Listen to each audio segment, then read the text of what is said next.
नमस्कार साथियों, स्वागत है आप सभी का झारखंडी विद्यार्थी के चैनल पर। और आज का टॉपिक है हमारा सल्तनत काल में झारखंड। झारखंड सल्तनत काल में कैसा था, यानी मुसलमान शासकों की शुरुआत के शासनकाल में झारखंड में क्या क्या था और कौन से शासक यहाँ पर थे और यहाँ पर उस समय का क्या क्या पाया गया है। इससे रिलेटेड एमसीक्यू हम लोग देखेंगे और देखेंगे यह भी कि किस प्रकार के क्वेश्चन एग्जाम में आने की संभावना अधिक रहती है। तो चलिए शुरू करते हैं आज का टॉपिक। और इसमें से आज का पहला प्रश्न है आप सभी के सामने। पहला प्रश्न क्या पूछ रहा है फ्रेंड्स कि निम्न में से किस स्थल से पाल शासक महेंद्र पाल के शिलालेख मिले हैं। Option A Dudhpani, option B Itkhori, option C Pandu, option D Benisagar. इस प्रश्न का सही जवाब है ऑप्शन बी इटखोरी। और आइए इसकी व्याख्या देखते हैं। झारखंड के इटखोरी से पाल शासक महेंद्र पाल के शिलालेख मिले हैं। और ये इटखोरी कहाँ है, तो ये इटखोरी चतरा जिले में है।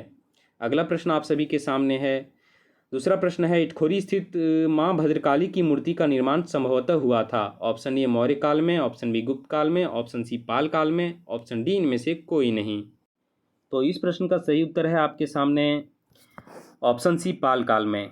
इटखोरी स्थित माँ भद्रकाली की मूर्ति का निर्माण संभवतः पाल काल में हुआ था।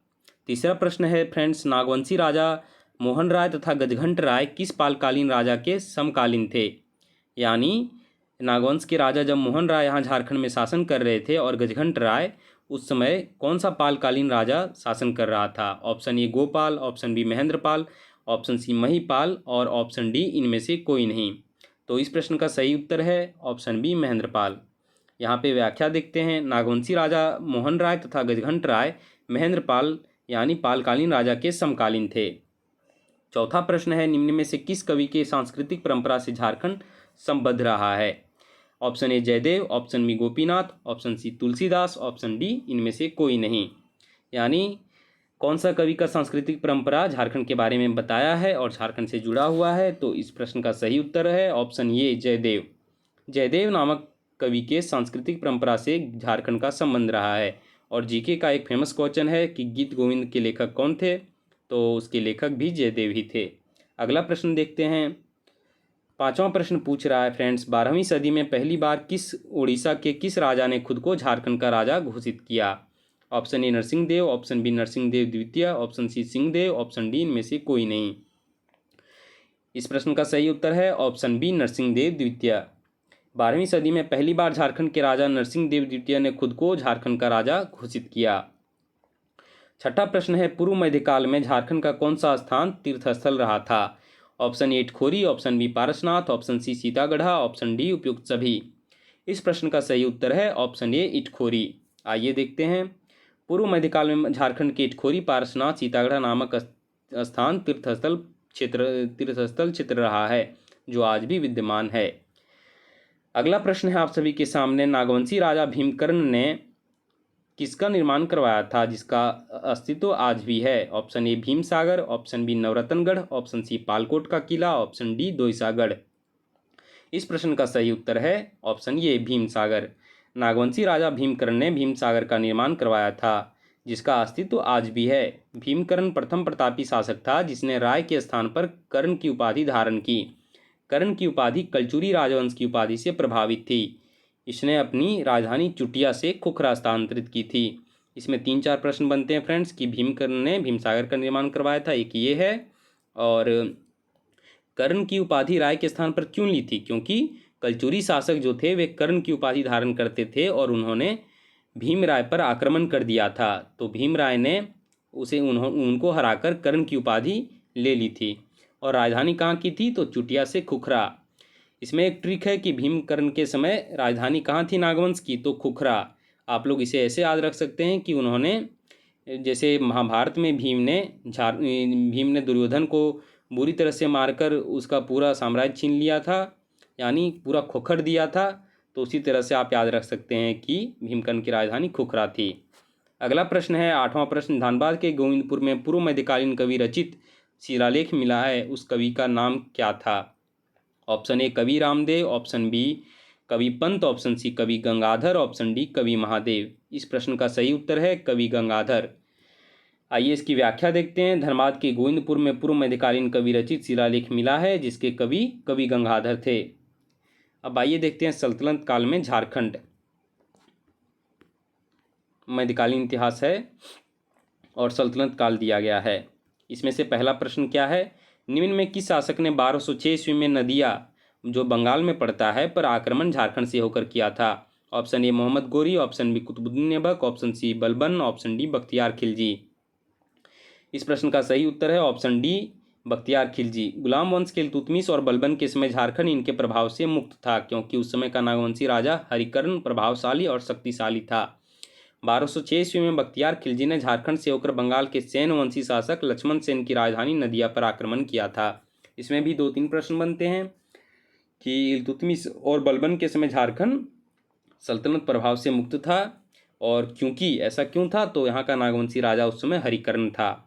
और बख्तियार खिलजी किस पर आक्रमण किया था, तो लक्ष्मण सेन पर आक्रमण किया था झारखंड से होकर। अगला प्रश्न है, दूसरा प्रश्न पूछ रहा है, निम्न में किस वंश के समय मुस्लिम सेनाओं की छावनियां झारखंड की सीमाओं पर कायम किए गए थे? ऑप्शन ए गुलाम वंश, ऑप्शन बी खिलजी वंश, ऑप्शन सी तुगलक वंश, ऑप्शन डी लोधी वंश। इस प्रश्न का सही उत्तर है फ्रेंड्स ऑप्शन ए गुलाम वंश। इसकी व्याख्या देखते हैं। गुलाम वंश के समय मुस्लिम सेनाओं की छावनियां झारखंड की सीमाओं पर कायम किए गए थे।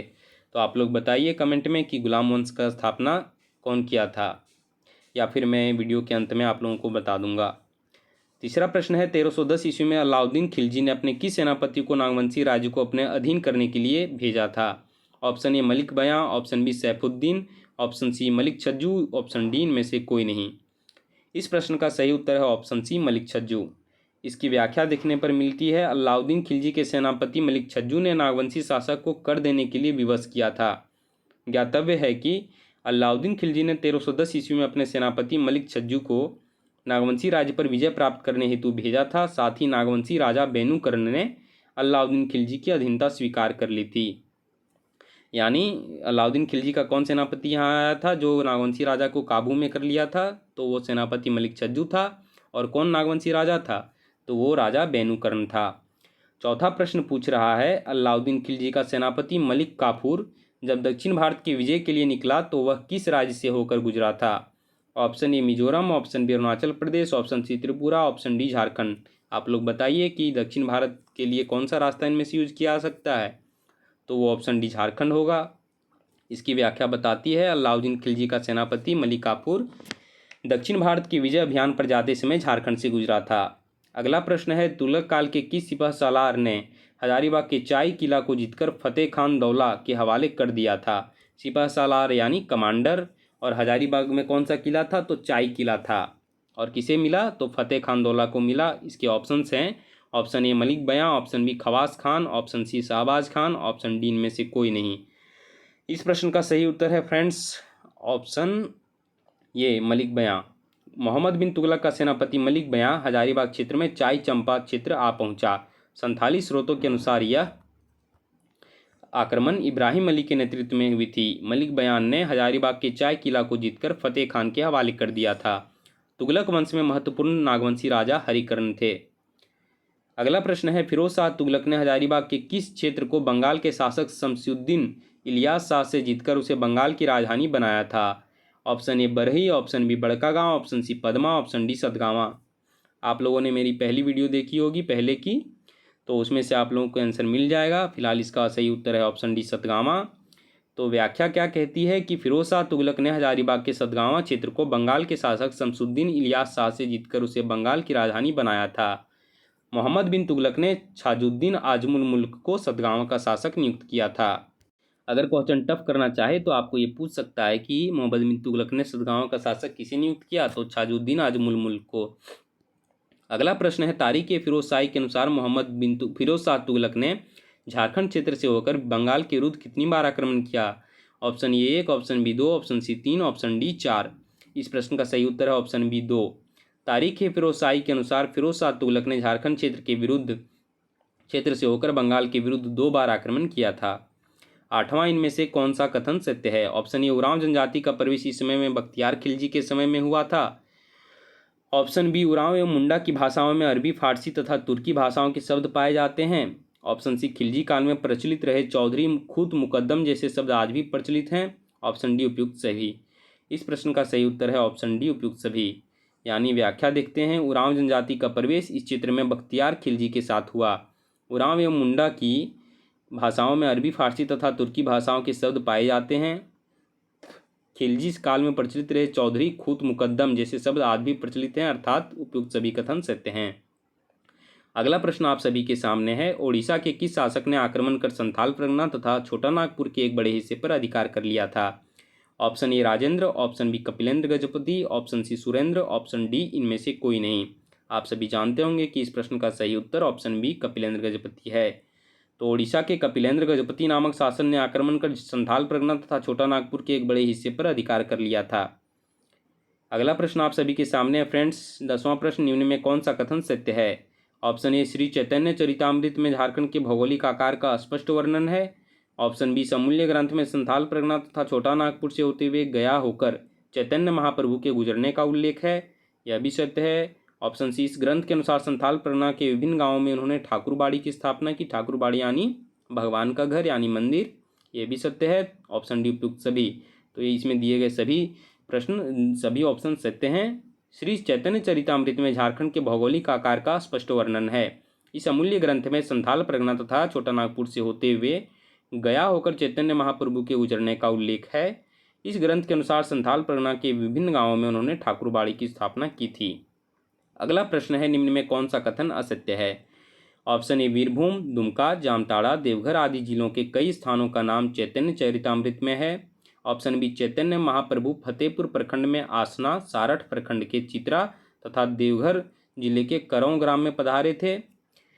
अगला ऑप्शन है आप सभी के सामने मानभूम, हजारीबाग, सिंहभूम जैसे कई स्थानों के नाम भी चैतन्य चरितामृत में आए हैं।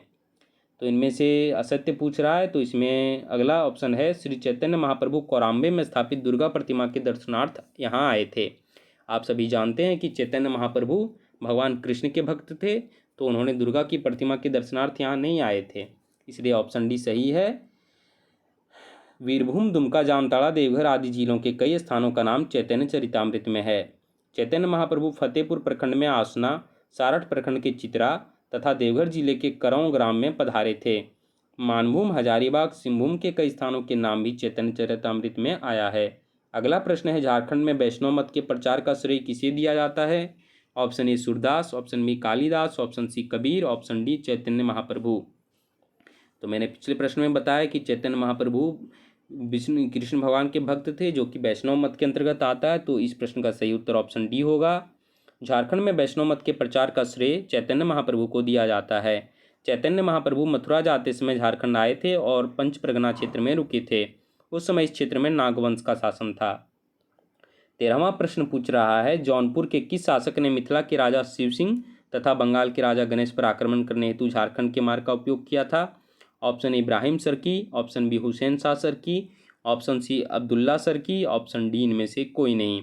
इस प्रश्न का सही उत्तर ऑप्शन ये है। आइए व्याख्या देखते हैं। जौनपुर के इब्राहिम सरकी नामक शासक ने मिथिला के राजा शिव सिंह तथा बंगाल के राजा गणेश पर आक्रमण करने हेतु झारखंड के मार्ग का उपयोग किया था। अगला प्रश्न आप सभी के सामने है 14वां क्वेश्चन। 1494 ईस्वी में दिल्ली के सुल्तान सिकंदर लोदी के भय से जौनपुर के भगोड़े शासक हुसैन शाह सरकी ने झारखंड के किस क्षेत्र में शरण ली थी? Option A Ranchi, option B Singhbhum, option C Sahebganj, option D Satgawa. इस प्रश्न का सही उत्तर ऑप्शन सी साहेबगंज है। आइए व्याख्या देखते हैं। 1494 ईस्वी में दिल्ली के सुल्तान सिकंदर लोदी के भय से जौनपुर के भगोड़े शासक हुसैन शाह सरकी ने झारखंड के साहेबगंज क्षेत्र में शरण ली थी। लोधी वंश के सुल्तानों के प्रभाव से झारखंड लगभग मुक्त था। इस काल में छोटा नागपुर पर शासन करने वाले नागवंशी राजा प्रतापकर्ण, छत्रकर्ण एवं विराटकर्ण थे। 15वां प्रश्न है, मोहम्मद बिन तुगलक ने निम्न में किसे सतगांव का शासक नियुक्त किया? Option A Daud Khan, option B Abdullah Khan, option C Sher Khan, option D Hajuddin Ajmul Mulk. हमने पहले के प्रश्न में बताया था, इसका सही उत्तर होगा ऑप्शन डी हजुद्दीन अजमुल मुल्क। इसकी व्याख्या है, मोहम्मद बिन तुगलक ने हजुद्दीन अजमुल मुल्क को सतगांव का शासक नियुक्त किया।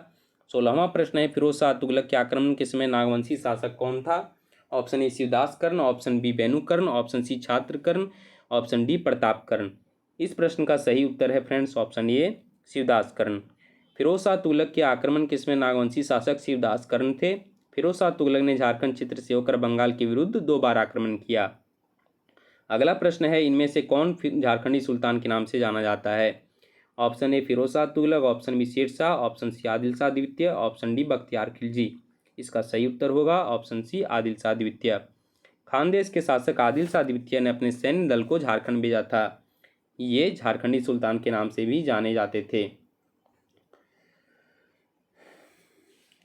इस प्रकार से आज का हमारा सेशन समाप्त होता है फ्रेंड्स। और अगर आप लोगों को मेरा ये वीडियो अच्छा लगा हो तो इसे लाइक, शेयर एंड सब्सक्राइब करें।